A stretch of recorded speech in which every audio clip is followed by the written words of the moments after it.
Okay, folks, happy hump day. Speaking of humps, I literally just tried to leave my house. And when I look, so the yard is a mess. Like it's literally melting slush and whatnot. I come out from under my carport. The car's kind of skidding. I'm like, wait a minute now. Like, I checked the tires before I got in. Like, what's going on? Got to the end of my driveway, and there's like a little hump of like ice and snow, and it was legit slush. I got stuck on there.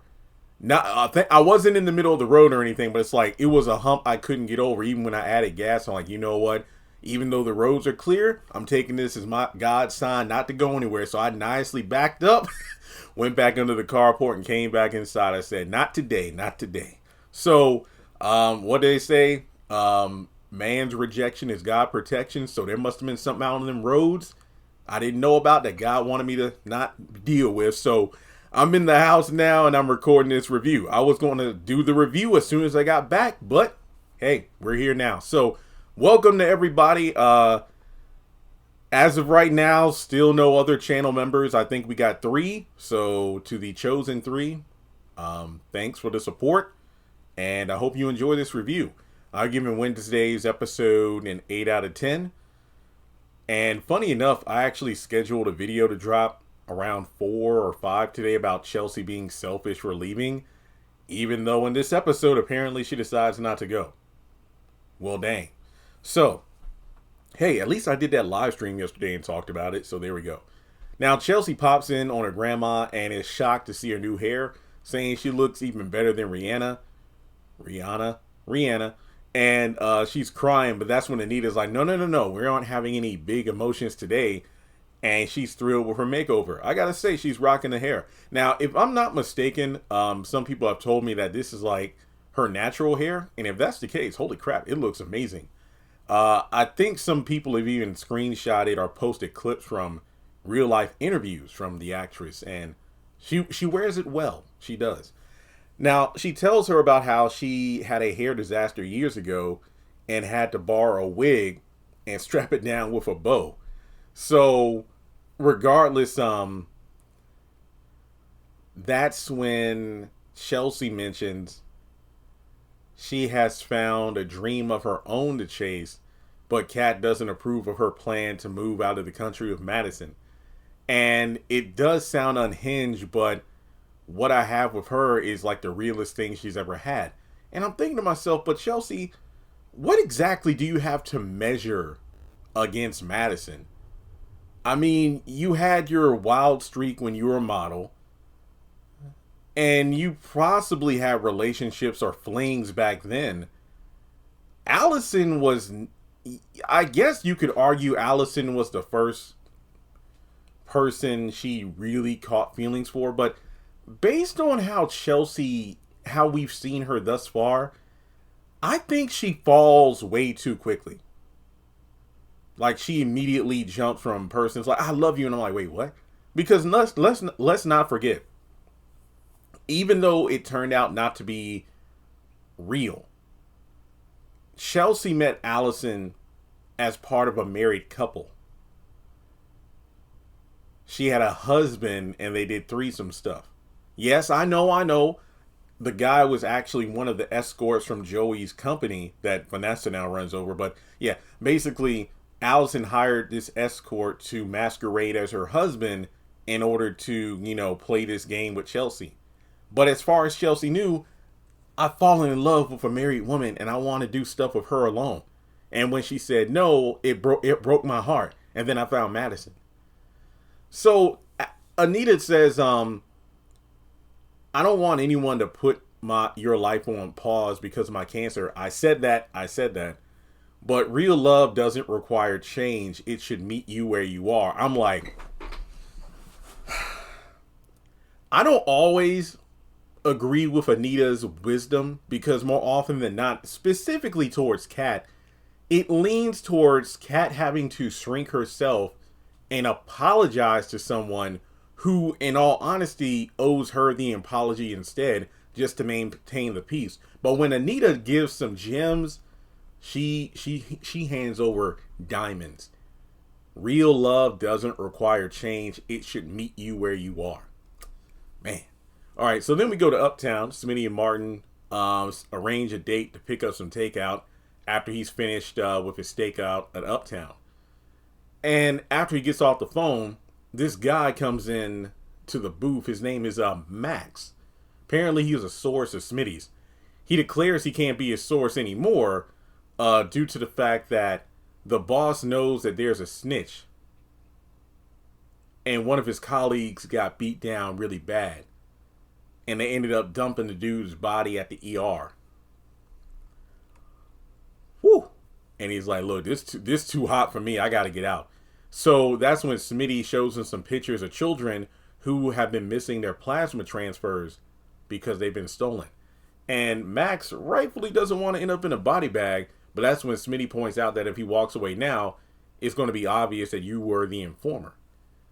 Oh, snap. Look, say what you will about Elon and Marcel and Naomi and a few other people. Like, this is dangerous. This is the real deal.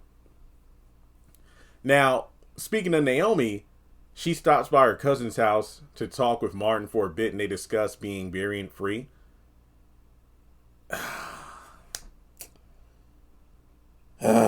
Naomi. Now she's surprised he called her to come over to help stuff envelopes for his campaign. And he explains that the reason being is Smitty's working on a big story right now. So they talk about Vernon and Anita and how worried Vernon has been since, their grandmother collapsed. But they discuss how worried you can be for your loved ones. And I'm thinking to myself, yeah, Naomi, worried for your loved ones, huh? Your husband? So that's when she mentions Jacob makes her feel like she's in prison because he's so protected. What the I'm sorry, but this is some bull crap. This is some bull crap. Naomi has such a headstrong, aggressive personality. Even if Jacob metaphorically locked her in prison, she would burst out through the walls like the Incredible Hulk or the Kool-Aid Man. So basically, it's just like more of her warped rationale of, yeah, I'm not telling him I got the variant gene because he'd wait on me hand and foot. Like, you are condemning this man for being Somebody said this during the live, and it's a video I do plan to do in the near future about how Naomi and Jacob don't need a divorce. They need to have a real conversation. I'm sorry, but I don't think that would do any good. I feel like therapy takes time. Therapy takes time. It's not something that's one and done, But similar to the Andre and, I'll talk about pre-Wednesday's episode. In terms of the Andre and Danny marriage, it's embarrassing because he's clearly the one putting his all into the marriage, yet she's the one, cheating. Open relationship bullcrap, open marriage. And what's the use of fighting when your other half isn't doing the same? When they're entertaining someone else? And with Naomi, it's like she's getting her to go to therapy seems like I feel like her demeanor just changed. Well, honestly, when it comes to Jacob, her default emotion is aggravated or pissed. And I think like the day of any, or even the day before any therapy session, she immediately gets aggressive because she doesn't want to do it. I'm sorry about that. Okay, I don't hate Naomi, but she frustrates me even more than Leslie, and that's saying something. So Chelsea does pop up, and she mentions their grandma's new hair, and they fill her in on when she collapsed recently. And they're both dumbfounded by the whole, hey, I'm moving to Denmark thing, and Naomi thinks that it sounds incredible for her. So that's when Chelsea gets her coat and runs out, and I'm thinking to myself, man, I'm sorry. I hate to hate on Naomi nonstop, but I feel like she never has this level of excitement for her husband, but anybody else doing anything, I don't know. Oh boy. Okay. So after Chelsea leaves, Naomi and Martin chat about, both of their spouses being busy at work and this undercover case, and they wish that they would stick to the safer assignments. But she assumes that, you just tricked me into coming over to help you with this thing, but he admitted that he needed to see his people. And that's pretty nice because usually we don't really have that. When I really think about it, we haven't had a lot of scenes of Martin just kicking it with his cousins. Usually, yeah, he might hang with his grandpa or something, or talk to his husband and kids, but it's just nice to have a little scene like this between the two. Because we always see Chelsea Cat, but let's not forget in season 1 it was established that, Martin and Naomi have a strong bond as well. Now, picking up from yesterday, Danny told Andre about the kiss.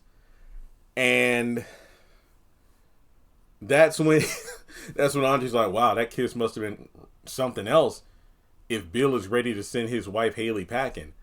And she claims that it was a goodbye. It was closure. The good memories only reminded her of the bad ones. And she mentions all the times Bill cheated on her and how she lost so much of her own self-respect. And even though she's telling him this, I'm thinking like, yeah, what about the other kisses, Danny? And then Andre's like, well, thanks for keeping it real, and Bill is a damn fool.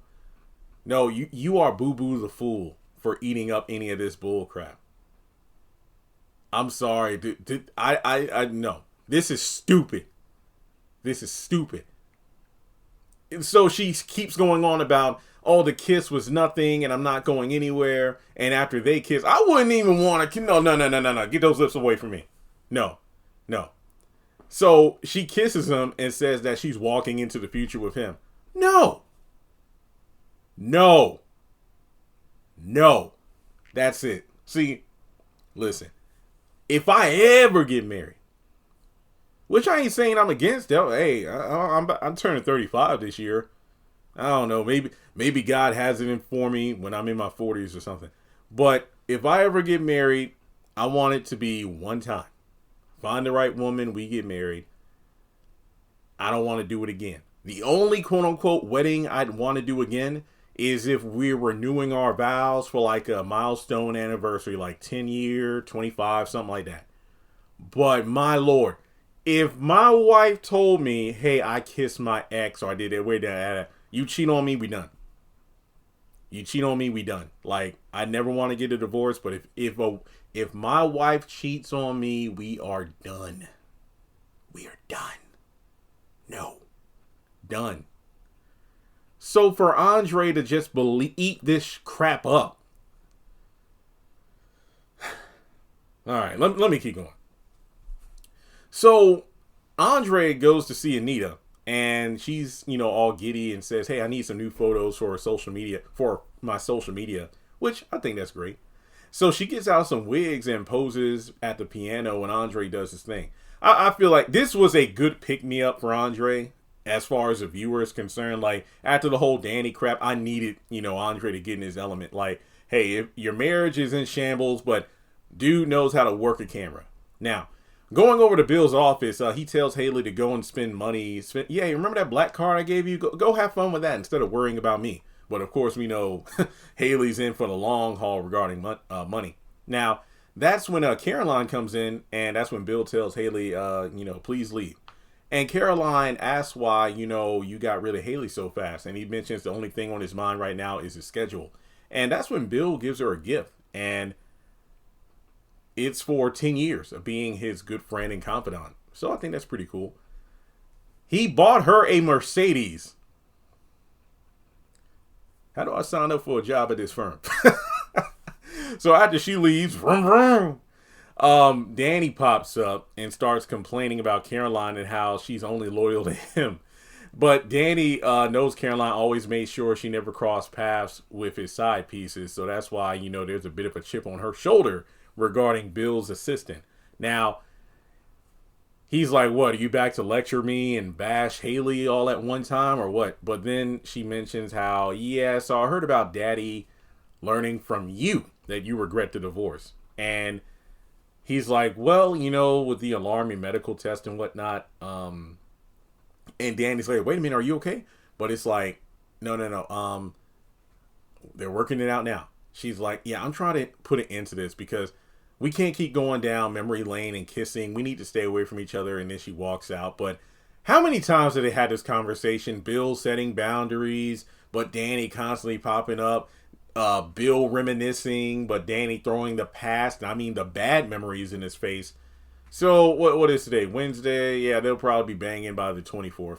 All right. So we go over to the cafeteria where Jacob and Isaiah chat for a bit and laugh since his mother-in-law asked, Isaiah about becoming a model. And Jacob mentions his investigation isn't going as well as expected and he needs it to come together or, their dad's going to put him right behind that desk again. So after Jacob leaves, that's when Haley pops up. And after trying to butter him up with a conversation as she does, she mentions, oh yeah, well, here's some photos from Winterfest. And she accidentally shows some nudes that she sent to Bill. I think we know where this is going. So that's when Jacob pops back up to tell his brother actually he needs to go right now. And that's when Chelsea pops up telling Isaiah that, we ought to link up soon. And that's when he leaves the table. And that's when Chelsea immediately clocks her mother-in-law. Wait, stepmother for trying to find a side piece. So after they go back and forth, Haley tells her that her dad had some abnormal test results. And Chelsea's like, oh, great. So that's when Madison actually pops up. And Chelsea explains she can't leave her family right now. And Madison isn't surprised by this and agrees that they can do a long distance relationship. So I wonder if the only reason she agreed not to go is because of her dad's test. Like if Haley didn't tell her that, would she have stayed? I feel like, yeah, even though she did tell her sister and Martin about the trip, I think her grandmother's words hit home about, love will meet you where you are. And as someone who rarely leaves my house, and as I mentioned earlier, I tried to leave the house. I don't know if love's going to find me anytime soon. Now, right now, to wind things up, because we're almost done. Isaiah stops by Martin's place to chat with Naomi about Jacob's test. And he doesn't know anything about it. So we go over to Uptown, where Ashley and Shanice talk about the guy who was dropped off at the ER, tying things back to the Smitty storyline from earlier in the episode. And they talk about Bill turning down to stay at the hospital and how Madison's, moving out of the country. Now, Ashley is shocked that Chelsea isn't going to stick closer to home since Anita has cancer. So we go to the other side of Uptown where Jacob talks with Smitty, who mentions that Max wants out of the operation. And they both have to start over if he does, and they don't have time for that. So that's when Smitty hopes that he manages to convince Max to stay longer, or at least long enough for Jacob to become a courier, aka further undercover. So in the midst of stressing out, that's when Jacob gets a text from Max saying that he's in. So that's when they fist bump, and that's how the episode closes. So overall, pretty decent episode. Let me know your thoughts in the comment section below. Like and subscribe, and I'll catch you in the next one.